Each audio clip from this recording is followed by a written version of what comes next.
dinleyeceğiniz bu eser, Mele Abdülkadir Kayar'ın kaleminden çıkan Pires'in kitabında yer alan en nadide şiirlerden biridir.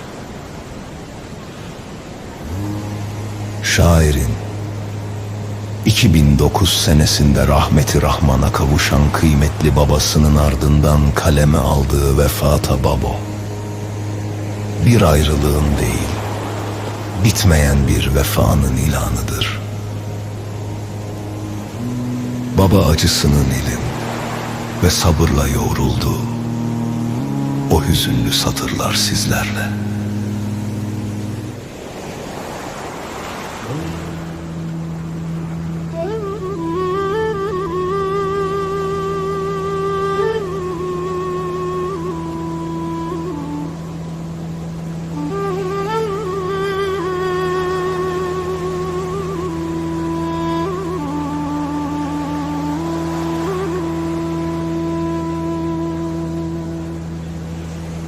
Derdo kulin min perbin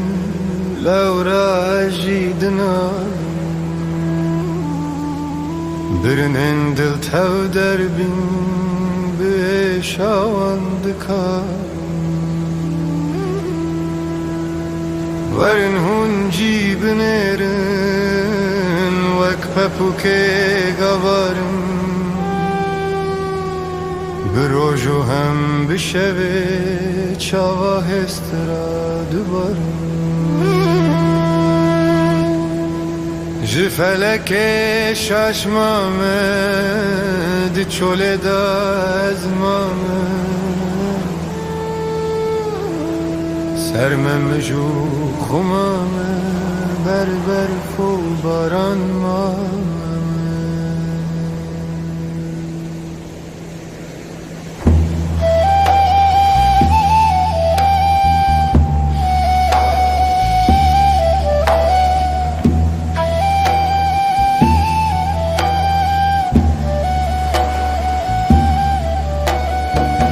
Nelva şaru gündame nava derdu kulame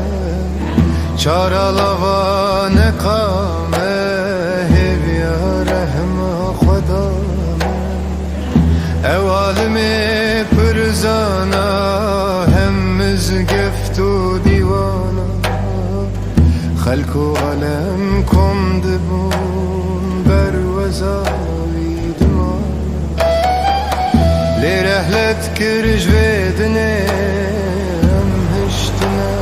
بتني چبكم پشتی ویدني كما هين كخوندني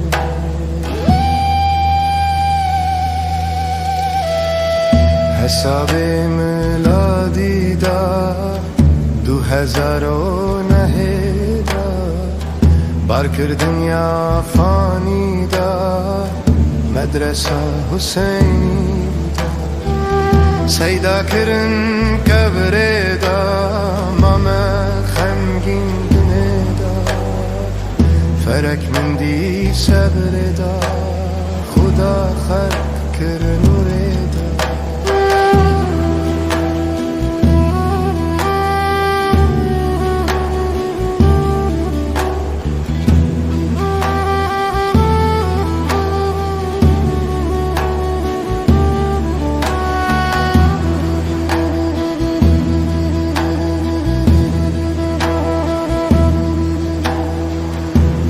دكن جراح من دخوين سر پر قرآن برایت کی جگون هم جنت جرا کی مکان پر رحم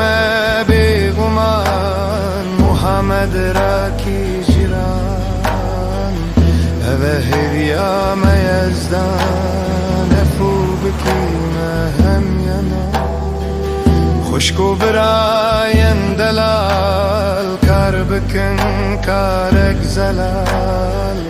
نخاپن دنیا بتال گور دوی بومما